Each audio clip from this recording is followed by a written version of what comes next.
Welcome back. $16 trillion.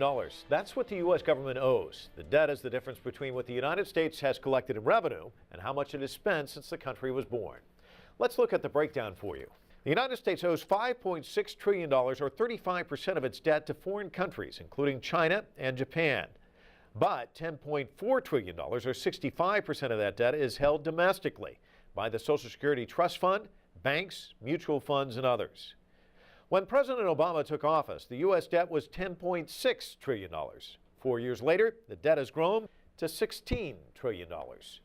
Joining me now is management consultant and progressive commentator, Anjon Roy. He's also adjunct professor at the University of the District of Columbia's School of Management. Also with me, Dave Williams, president of the Washington, D.C.-based Taxpayers Protection Alliance. That organization says it is dedicated to exposing financial waste in the U.S. government. I want to welcome both of you to the show. Thank you. Let me start with spending. There are those who say, and I'll throw the first question at you, Dave, if the government didn't spend the money during this recession, everything would have ground to a halt. And that would have created even more problems. So spending, on the face of it, what would be your reaction to that kind of comment? Well, on the face of it, you can't disprove the negative. We saw the 2009 stimulus bill. We were at, 5.6% unemployment. And President Obama says, we need this so we don't go to 8% or 10% unemployment. We did that. We spent $800 billion in a stimulus bill that did not work. And the reason we spent that, we spent it quickly. So it went out into the economy, very little oversight.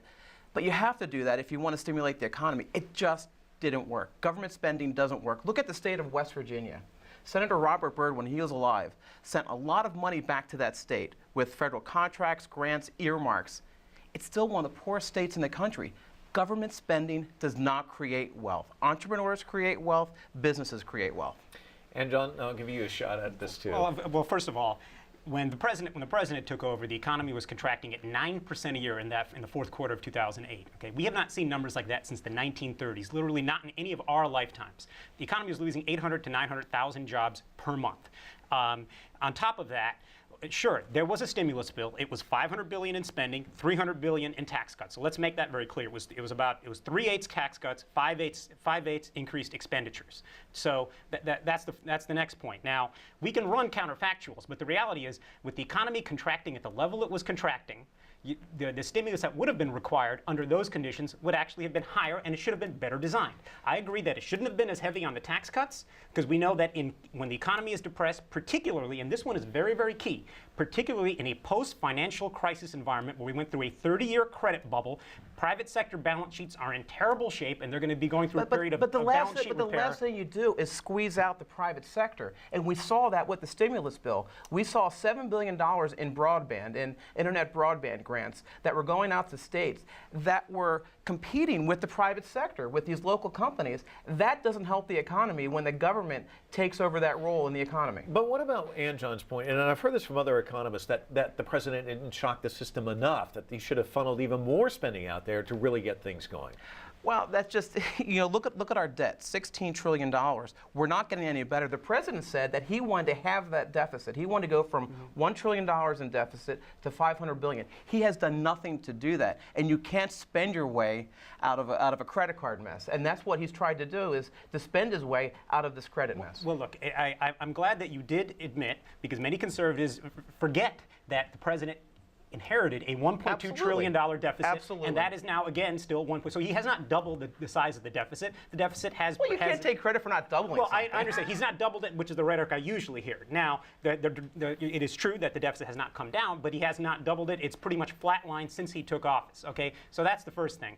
The second thing is, the last thing you want to do after a financial crisis of epidemic proportions, after a 30-year credit bubble, is for the government to step back and to delever. Okay? The government is the last game in town when the private sector is deleveraging at the rate that it has been deleveraging, and probably will continue to deleverage, though. But the precedent that it establishes, when the government gets involved in an auto bailout, when they get involved in the Wall Street bailout, what you're saying is that everything is now open to a bailout by the federal government. So what is the incentive for the private sector to innovate if they go, well, you know something, if things go awry, we're going to have the government bail us out?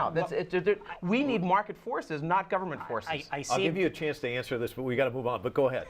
Well, I will say this. First of all, the main constraint on debt, and I'm not one to say that deficits never matter and debt never matters. There is a constraint. The constraint is interest rates and inflation. That is a constraint.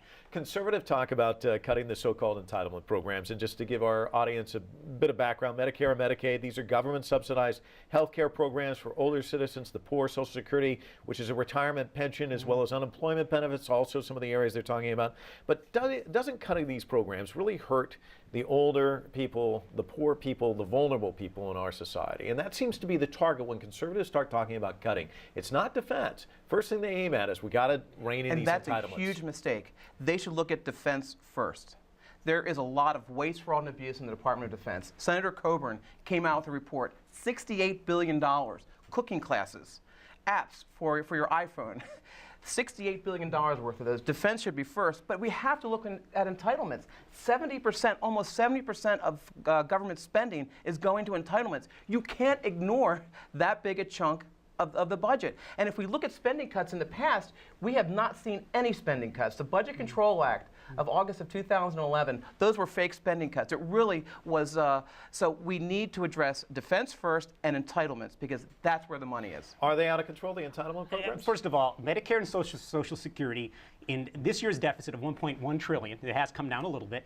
Medicare and Social Security contribute nothing to that. Let me take that back. They actually did contribute to that. They brought it down. Why? Medicare and Social Security run surpluses. Now, that may be an obvious point to wonks like you and I. When will they go bankrupt? First of all, they run. So if we're concerned about the fact that the debt has been going up, where does that surplus go? Where does the surplus go? Medicare and Social Security contribute not one dime to the short-term deficit or the intermediate-term deficits coming up in the next few years. I know we have a long-term problem in healthcare costs. That is a separate debate outside of debt and deficits and the fiscal cliff and this year's budget.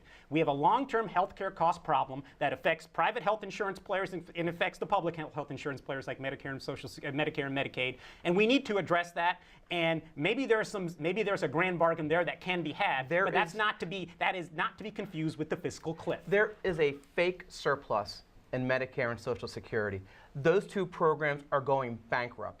People will not have money in as soon as 10, 15, or 20 years. So to say there's a surplus, you talk about the debt, part of that debt are the unfunded liabilities. By your definition, if they are bankrupt because in some future time they will lose, that will reverse and they'll be running at a deficit, in that case, under that definition, the U.S. government has been bankrupt pretty much since the Washington administration. Because it takes in, any year it raises funds in the Treasury markets, it's bankrupt. And we know that's not true. Let me take a step back here, because one of the things that the Bowles-Simpson, which was a committee that came up and looked at all these issues, talked about spending cuts, they talked about shared sacrifice. And what I hear here are the same kind of arguments you hear up on Capitol Hill. And it's that we got to save the entitlements, we can't. And then you, though, said something about defense, which is kind of surprising, because mostly conservatives dig in and, we can't cut spending in defense, and yet we see weapon systems that don't work. And you mentioned it, Tom Coburn's talking about all this, he calls it the Department of Everything. Yep. And they're spending on education, they're spending on cancer research, and it's ridiculous. Why can't both sides come together and look at these issues and say, hey, we got to have shared sacrifice. Everybody's got to suffer a little bit. Because everyone gets into their corner and defends their programs or their part of the federal budget. We need Republicans and Democrats to come together and to say, okay, entitlements are definitely on the table. And what we see now is in Washington, D.C., when you only grow by, let's say, 4%, and you're supposed to grow by 8%, that's called a cut. That's called a spending cut. We need to change that dynamic in Washington, D.C., where we have real spending cuts, that if you're spending $100 today, next year you're spending $75. That's not how it works. So a lot of credit is taken for these fake spending cuts, and I'm sure you'll agree. Well, I'll say this. Austerity, when the economy is weak, there's no free lunch to any policy, and there's trade-offs. And when austerity, when the economy is weak, when the private sector is deleveraging, is counterproductive. We've seen it all over the world. The empirical evidence is way beyond what we have evidence for in almost any other economic phenomena, that austerity in a downturn is counterproductive, even to your own goal of lowering debt and deficits. Because what happens? You kill the capacity for the economy to actually produce jobs, produce revenue, and deal with the debt and deficit. So austerity and downturn is counterproductive. I think, first of all... So you say debt and deficit don't matter? I'm not saying they don't matter. I'm saying that everything that matters on context, and there's trade-offs and choices to be made. Let me pick up on what he said, though. We see what's going on in Greece. We see what's going on in Spain. And this is austerity at work. It's really kind of, as he points out, we can see the evidence there. Why go in the direction that everyone seems to be talking about from the conservative side, which is we got to cut the spending, cut. Well, because you look at the Congressional Budget Office, our scoring mechanism here in the United States, and they have said that if we don't address the fiscal cliff, the spending cuts, and the tax increases, that unemployment could go back to 9.1%. You have a lot of uncertainty in the business sector right now, because we see the Dow has been tanking mostly for the past 2 weeks. I think a couple of days it was in the green, but for the most part we've seen it tanking. There is so much uncertainty, and what they want sound tax policy, and they also want spending cuts. I mean, a lot of these companies are getting corporate welfare, so they probably don't want a lot of spending cuts, but there's a lot of waste, fraud, and abuse in the federal government. You know, the Department of Defense, we mentioned the Coburn report, the Congressional Budget Office, which I mentioned earlier, they put out a report, and they say that you can cut $800 billion over 10 years, and it's not going to affect services. That's a big number. And we're not talking about, throwing grandma off the cliff with Medicare. We're talking about strengthening these programs so they're fiscally solvent. So they're going to last 50 or 70 years. I'm going to give you the last word. $800 billion, he says it can be done. I think, well, first of all, I am impressed that you do put defense on the table, because conservatives, at least in D.C., tend not to, only in the abstract, but not in reality. The second thing is, Hayeki, I respect the whole Hayeki malinvestment thesis, and I think that is a priority regardless, but it's not more of a priority just because the economy is weak and we're producing big deficits as a result of that weak economy. So that's the second thing. The third thing is, I wish the question we were asking was not debt and deficit, but the question is, how do we grow the economy that creates jobs and creates incomes for shared prosperity for everyone, so we don't tax cuts. Well, you know what? And I wish we had a better argument there. I wish we had that. Those are the questions being asked. I had a teacher of mine that said, answers are really secondary. The most important thing is questions. Because if you ask the right questions, the answers will follow. Right. And I wish the questions were, how do we create growth and shared prosperity and jobs? Because you do that, then addressing the debt and the deficits become a lot more easier in the long term. Do we have 10 more minutes? I wish I could ask that question and get an answer that was done like that, but I don't have time for it. Thank you both for coming on. Certainly appreciate it. Thank you. Lively debate, no doubt about it.